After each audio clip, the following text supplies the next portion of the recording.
આજે મહાસુદ પાંચમ વસંત પંચમીનો દિવસ છે અને આજથી એવું કહેવાય કે વસંત ઋતુની શરૂઆત થાય છે અને અને તેની પૂર્ણાહુતિ ધૂળેટીના રંગોત્સવથી થાય.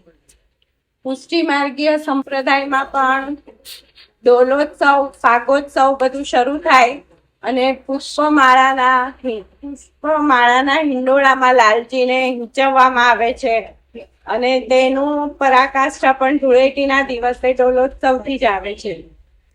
શ્રીમદ ભગવદ્ ગીતા એના 10મા અધ્યાયમાં ભગવાને વિભૂતિ યોગમાં ઋતુનામ કુસુમાકર કહીને વસંતને કે પુષ્પોના ગુચ્છ સમી જે ઋતુ છે એ વસંત ઋતુ હું છું એમ કહીને ભગવાને વસંત ઋતુને પોતાની વિભૂતિ તરીકે બિરદાવેલી છે. આ ઋતુમાં પ્રકૃતિ 16 કળાએ ખીલતી હોય છે. અહીંયા પાનખરની શુષ્કતા પણ ધીમે ધીમે દૂર થાય છે અને હેમંત અને શિશિરની શીત લહર પણ ઓછી થવા માંડે છે. એટલે કે વાતાવરણ આખું એક ખુશનુમા બની જાય છે.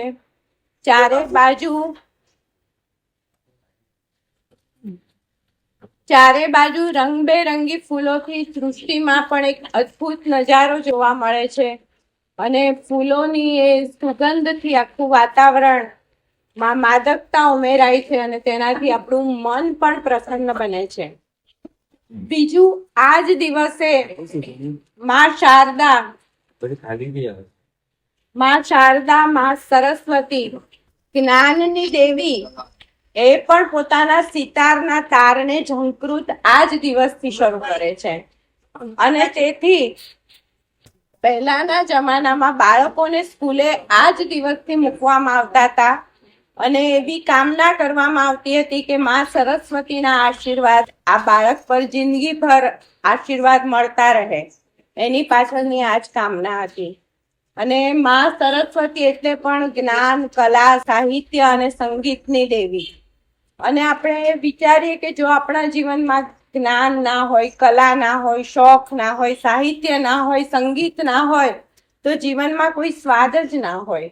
એટલે જીવનમાં જે કાંઈ બધું છે એ બધું આ વસંત ઋતુને જ આભારી છે એમ કહેવામાં કોઈ ખોટી વાત નથી. એટલે કે પ્રકૃતિનું યૌવન એ વસંત છે અને જીવનની વસંત એ યૌવન, પ્રકૃતિની યૌવન એ વસંત છે અને જીવનનું વસંત એ યૌવન છે. તો આપણા જીવનમાં વસંત પણ આપણને જોઈએ અને યૌવન પણ જોઈએ. બધાને એવી જ કામના હોય છે કે મારા જીવનમાં હંમેશા વસંત હોવી જોઈએ, મારા જીવનમાં હંમેશા યુવાની હોવી જોઈએ. તો આ ક્યારે શક્ય બને? જ્યારે આપણા જીવનમાં પ્રેમ હોય ત્યારે. પ્રેમ હોય ત્યારે જ અને પ્રેમ ક્યારે આવે જીવનમાં?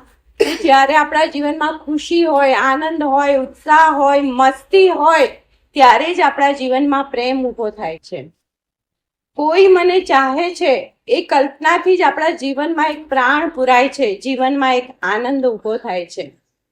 અને આવો પ્રેમનો દિવસ એટલે આજે વેલેન્ટાઇન ડે તરીકે પણ 14 ફેબ્રુઆરી ઉજવવામાં આવે છે.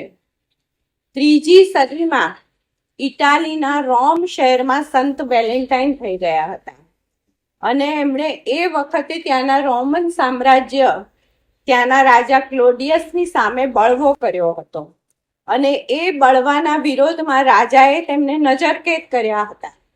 અને ત્યારે લોકો વ્યથિત થઈ જાય છે, દુઃખી થઈ જાય છે, નિરાશ થઈ જાય છે અને એ વખતે સંત વેલેન્ટાઇન એમ કહે છે કે આ બધા દુઃખમાંથી દૂર થવાનો, તમારી વ્યથા, વ્યગ્રતામાંથી મુક્ત થવાનો એક જ ઉપાય છે કે તમે પરસ્પર પ્રેમ કરવાનું શીખો.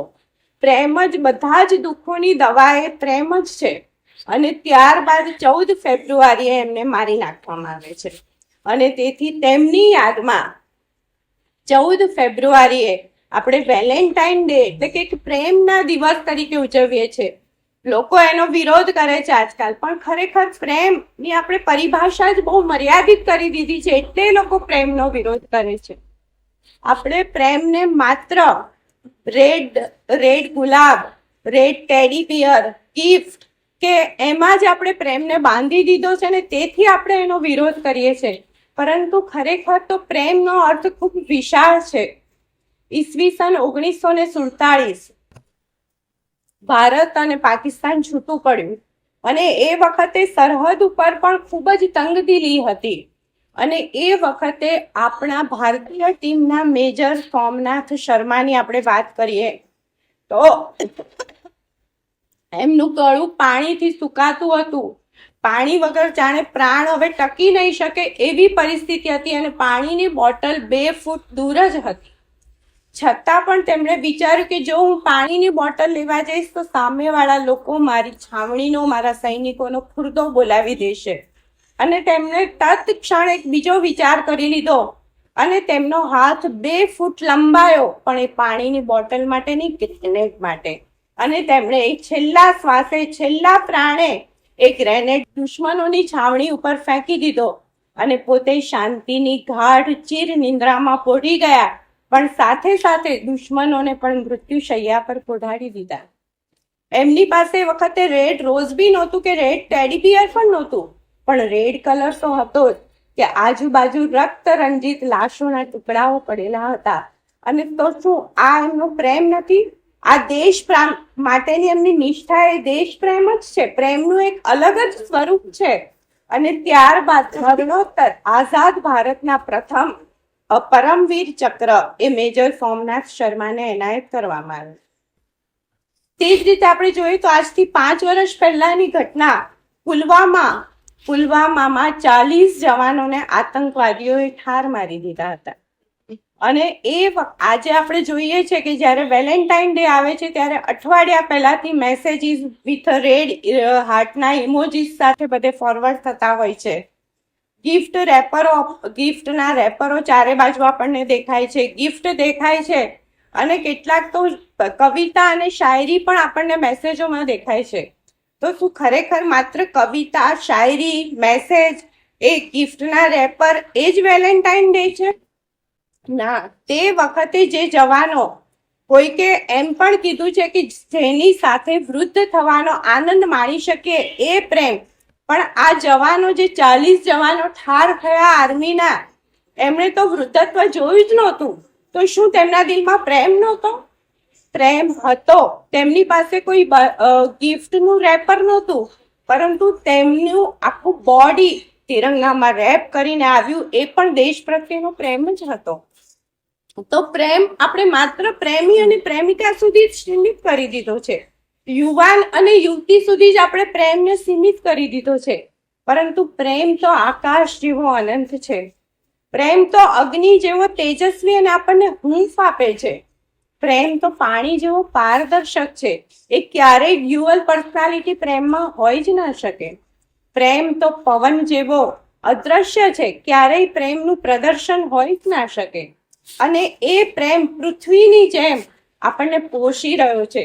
કારણ કે જો આપણે વિચારીએ કે જીવનમાં પ્રેમ જ ન હોય તો આપણે કઈ રીતે જીવી શકીએ?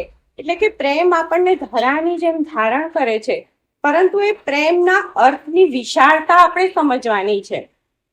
કે વિશ્વામિત્ર ઉત્તિષ્ઠ નર શાર્દુલ પૂર્વા સંધ્યા પ્રવર્તતે એમ કહીને દરરોજ વહેલી સવારે રામ અને લક્ષ્મણના માથે હાથ ફેરવી અને તેમને ઉઠાડતા હતા.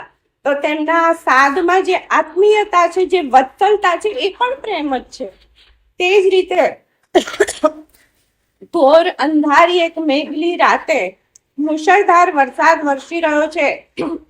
વીજળીઓના ચમકારા થઈ ગયા છે. ચારે બાજુ જળબંબાકાર છે.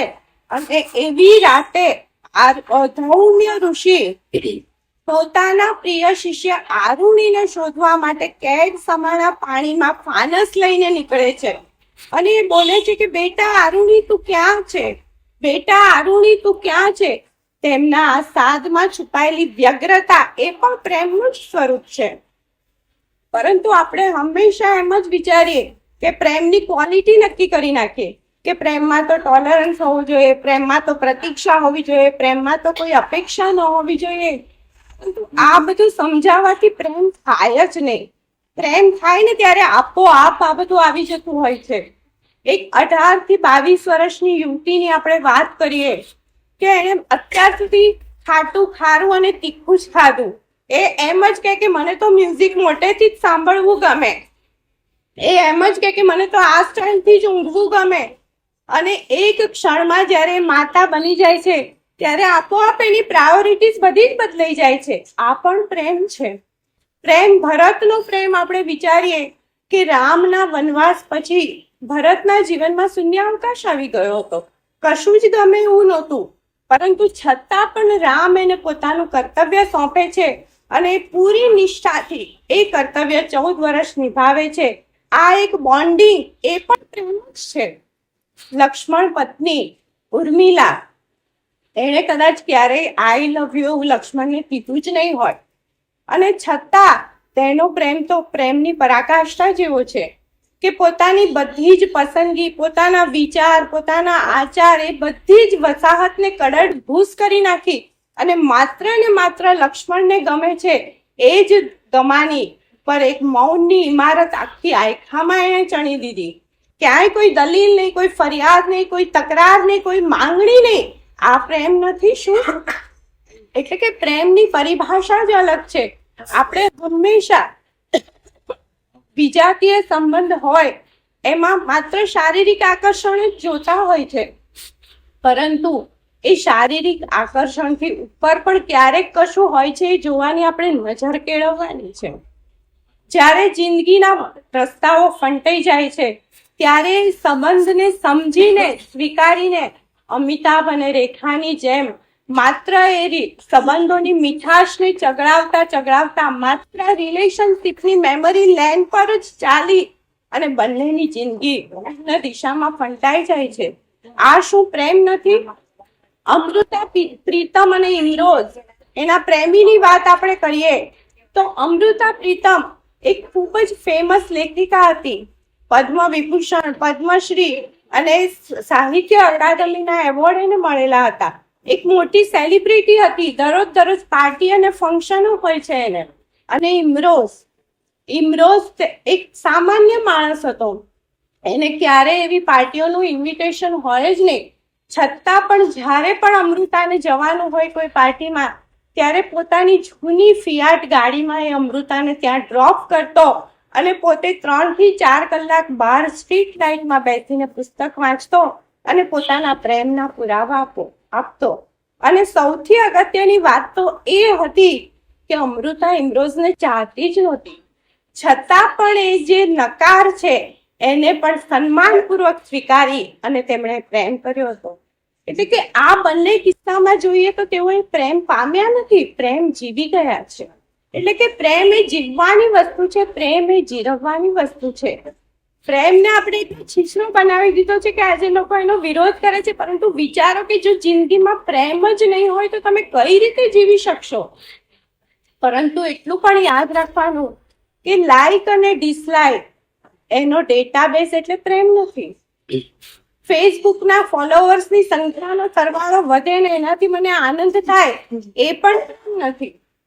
હૃદયનું ટેટુ ચિતરાવીએ એ પ્રેમ નથી, પણ કોઈના સ્મરણ માત્રથી આપણા દિલમાં એક મનગમતું રેખાચિત્ર ઊભું થાય એ પ્રેમ છે. પ્રેમ એ કોઈ સ્ટોરી કે સ્ટેટસ પણ નથી, પરંતુ એવું એક સ્ટેટ ચોક્કસ છે કે જેમાં સ્થિરતા છે, બધું જ શાંત છે અને દિલમાં એક આનંદની લહેર ઊભી થાય છે. પ્રેમ એ જન્મની સાથે મળતું કોઈ નાગરિકત્વ કે નેશનાલિટી પણ નથી, પરંતુ એ જાતે કમાવેલી એક જાગીર છે. પ્રેમ એ કોઈ આધાર કાર્ડ કે આઈડેન્ટિટી કાર્ડ, ઓળખપત્ર પણ નથી, પરંતુ એ આંખો દ્વારા જ આઈડેન્ટિટી આપણી ઊભી કરે છે કે આ વ્યક્તિમાં પ્રેમ ભરપૂર ભરેલો છે. તો આ પ્રેમ છે અને આવો પ્રેમ આપણે આપણા જીવનમાં લાવીશું ત્યારે જ સાચો આપણા માટે સાચી વસંત અને સાચી યુવાની આપણા ચહેરા પર છલકતી દેખાશે. અરે પ્રેમ કશું માંગતું નથી.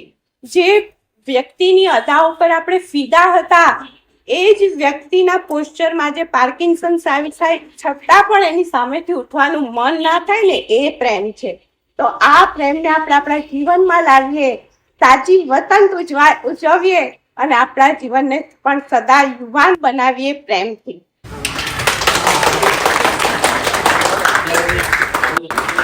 બધા વ્યક્તિત કરીએ